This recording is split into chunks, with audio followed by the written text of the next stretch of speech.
These bagpipes are unique, not just because they look different, not just because the museum where we find them is unexpected, not because the place that were discovered is an ocean away, but because of how they came to be lost and the story of the man who played them. All these things meant that 90 years after these pipes went missing, we could trace them to one man whose story deserves to be told. If you're interested in the people, places and events in Scottish history, then click the subscribe button at the bottom right of the screen. And if you enjoy this video, then give it a thumbs up, share it, and watch the next one. In the meantime, let me tell you a story. These bagpipes are in the General Currie Armoury in Victoria on Vancouver Island. It's about as far west as you can get in Canada. But the pipes belong to a man from Bells Hill. So how did they get here? What makes them special? And why did they go missing for 90 years? To find out, I came to speak to the man who was key to bringing them to this museum, Roger Maguire of the Canadian Scottish Regiment. Roger, how are you, sir? Oh, fine. Welcome to Victoria. Thank you very much. And we are in the museum of the Canadian Scots, is that right? Canadian Scottish Regiment, yeah, which has been around since before the First World War and is today an infantry regiment in the Canadian Forces. Right to this day? Right to this day. Right, yes. okay. The recruiting area is Vancouver Island for the regiment. And is it only Scots? Or you're allowing some Canadians? Well, there's a long history to all of this, but the regiment's origin, it goes back to what was the 50th Gordon Highlanders of Canada in 1912. That's the original. There you go. So a long and storied history. But the reason that I came here today was because of these bagpipes. Right. Yeah. Right. Tell me about these bagpipes. Yeah, well, these bagpipes are from the 16th Battalion Canadian Scottish, which is in the First World War. The battalion was made up of regiments, or soldiers from 4 different regiments, from Canadian regiments with Scottish connection. So there were Camerons, Seaforth, Gordons, and 91st Canadian Highlanders who have the Argyll and Sutherland Highlanders connection. But where did you first come across these pipes? Yeah, well, this is the interesting thing is the tartan that you see here is not a regimental tartan from the British Army or really the Canadian Army. It's actually the Lennox tartan. And the Lennox tartan was not a military tartan, but the commanding officer in the First World War had to make a choice about what tartan his pipe band was going to wear. And so they decided, or the CO decided, well, they're going to wear the tartan of my wife's family. Yes. Old clan tradition. Yes. So the Lennox tartan was chosen because it didn't have any connection to any of the 4 companies. So it's unique to have this particular tartan in pipe bands or for pipers during the First World War. Right. Only the Lennox tartan for the pipe band, and there were only up to 16 pipers that were in the pipe band at any one time. But the first time you came across it was when somebody put a picture of these bagpipes online. Is that right? Yes. Well, in fact, it wasn't even as advanced as that. I got an email from a gentleman in Scotland saying, from my area in actual from Crieff, yeah, from Crieff, and he said there's a set of pipes in the school display case in the library, and nobody understands what tartan it is. They have a connection to the First World War, supposedly, but nobody recognizes a tartan. I was wondering if this has any connection to a Canadian regiment. So was he sending that out to people all over the world? Well, he apparently sent it to several people in Canada, a couple of different museums, and I responded apparently quite quickly, like within a few hours. This was in the early days, really, of email being, sort of widely distributed. service was not very good. So it wasn't even a matter of sending a photograph in those days. It was really describing the tartan. That's what happened first. He just said, well, there's this red and green tartan on this bag cover, and I'm just wondering if it has a connection to a Canadian regiment. Yeah, and you recognised it as the Lennox tartan that was used? Well, initially he just said it's red and green with a white stripe. And so I thought, oh, well, yeah, Lennox has that, but it's actually, could you describe it a little more? Yeah. And he said, well, it's mainly red and green, and there's a thin double white stripe. I thought, oh boy, this is sounding like Lennox to me. So I was very, very anxious to see a photograph. He couldn't send a photograph online. Yeah. So instead, what he did was he mailed me a photograph. Oh, the good old days. Yeah, he took a Polaroid photograph and sent it along, and that's what all right. And that's how I had immediately recognized it. So by that time, you knew that these bagpipes related to this regiment, but there was a card with the bagpipes, were there not, that identified where they'd been found? Yeah, so the card said that they'd been found on the field of the Somme near Courcelette in February 1917. All of that is really valuable information to pinpoint where these bagpipes could have come from, what action they could have come from. And so that is part of the evolving story. Yes. And so how did you get closer to that particular action? Well, if you take a look at this map, right, this is the location of Regina Trench, where the Canadian Scottish were involved in a major attack in October of 1916. Right. So several months before February 1917, when the pipes were found. Yes. So this action is known today as well, the Regina Trench, yeah. 8th and 9th of October, 1916. Right. And does that help identify who the pipes belong to? Well, it certainly identifies the regiment, and in that the Canadian Scottish pipers were involved in.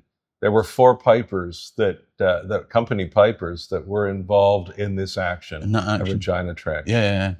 And so, can we, from those 4, identify one? What we can do is say, well, like, what happened to the 4? Did any of those pipers? If these are the pipes, it must have belonged to one of those 4. It very likely belonged to one of those 4. Well, what we do know is 2 of them survived. 2 of them were killed. Right. Okay. One of them was killed, just disappeared. Never a grave found, and his name appears on the Vimy Memorial. The other piper has a completely different story. All right, and that's the story that we need to tell today. Right. Let me go and do that. It's been a pleasure meeting you. Thank you very much. Yeah. Now, just before I tell James's story, can I remind you that I'm taking up to 25 people on a wonderful trip in April to tell them the story of how Scotland came to be. We'll visit the beautiful and ancient places that forged our land. We'll feel the spirit of Scotland, and you'll enjoy a dram and fine hotels along the way, and I'll be your guide. If you want to be part of the select group, then click the link top right or in the description below, or email alexis@scotlandhistorytours.co.uk. The bagpipes kept here are more than just a dusty relic in a Canadian museum.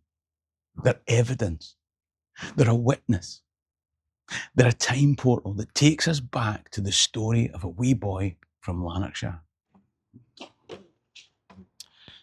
James Cleland Richardson was born on the 25th of November 1895 in Bellshill, Lanarkshire, the son of David and Mary Richardson. Dad was Lanarkshire Police. Auchenwraith Public School in Blantyre opened 5 years later, and young James went there before going on to Bellshill Academy. Then the Richardson family emigrated to British Columbia and settled in a town called Chilliwack. where David Richardson continued his career as a policeman. Well, who wouldn't be lured by a red tunic, a horse, and a fancy hat? Actually, I'm not sure he was that type of police. Now a young man, James enlisted in the recently established Cadet Corps of the 72nd Seaforth Highlanders of Canada. He joined the pipe band, and when war broke out in 1914, James was an accomplished piper. He immediately volunteered. Now, the Sea Force wouldn't join the war as a unit until 1916, but within weeks of war being declared, recruits from 4 Western Canadian Highlander regiments came together in Quebec, just as Roger mentioned. The 50th Regiment Highlanders, the 72nd Regiment Seaforth Highlanders of Canada, the 79th Cameron Highlanders of Canada, and the 91st Regiment Canadian Highlanders. And together they formed the 16th Battalion Canadian Scottish Expeditionary Force. And James Cleland Richardson was a battalion piper. Little more than a boy when he sailed west for a new beginning across the Atlantic, he was now a young soldier sailing back east for king and country. None of these young men would have quite known what the trenches of Europe had in store.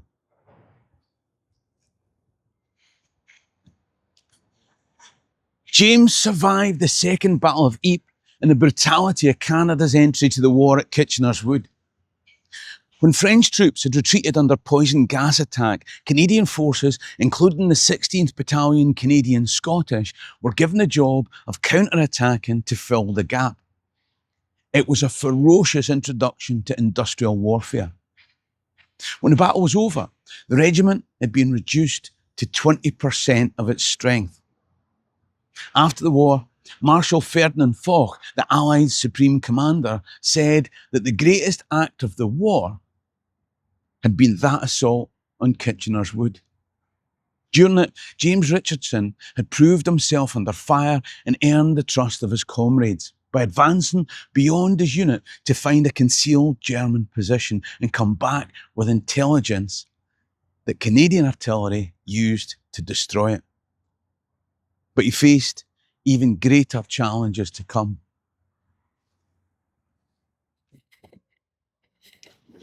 By October 1916, the Somme offensive had already become one of history's bloodiest battles. On the 8th of October 1916, the Scots Canadians were given the job of attacking one of the strongest German positions in the battlefield. It was called Regina Trench. Richardson asked permission to go up top and pipe the men into battle. That was mental. And what followed was crazy.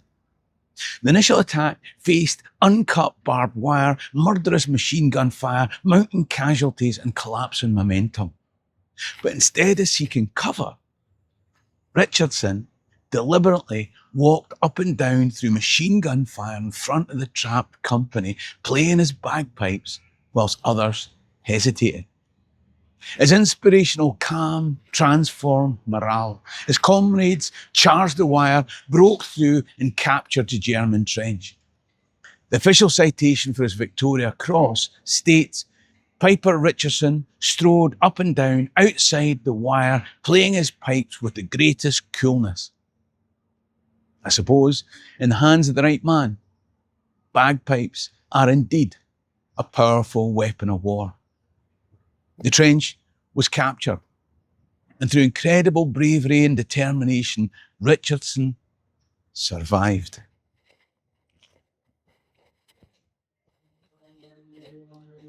Along with other survivors, James Richardson was given the job of escorting prisoners and wounded to safety at the rear. It was only when this job was done that he realised something was wrong. Caught up in the task at hand, he had laid down his pipes. He had to go back and get them. Comrades told him no, it was madness to return. Richardson waved aside their pleas, and he turned back alone. No one witnessed his death. That Victoria Cross citation simply says, he's never been seen since.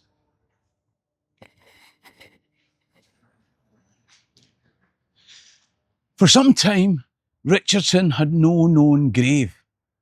Like thousands in the Somme, he simply vanished.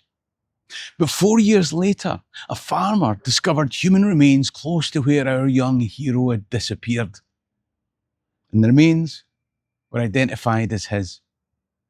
He now lies in the Adanac military cemetery nearby. Plot 3, row F, grave 36. James Cleland Richardson's Victoria Cross was announced 2 years after his death in 1918. The award recognised not just courage, but the impact of his music on his fellow Scots Canadians. His playing, quite literally, helped restart an assault that had stalled under devastating fire. He's commemorated in his adopted town of Chilliwack in British Columbia.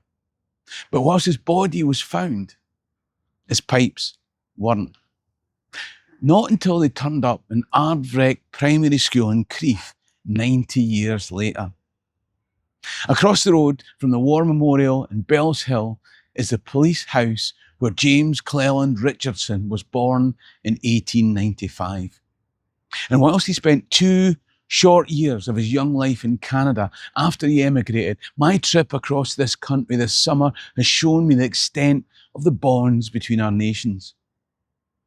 James Cleland Richardson is just one of them. Commemorated in Chilliwack, he's also remembered in the town of his birth. His VC commemoration added to the memorial for all the men of Bells Hill who gave their all in that terrible war. I've made other videos about brave pipers and Scots Canadians during that war. There's one coming up on screen now. If you enjoyed this video, then please hype it and share it. It's the only way these stories on this channel reach a wider audience. In the meantime, I'm your Dawkins going to be a llama alive. Sherry and Raston.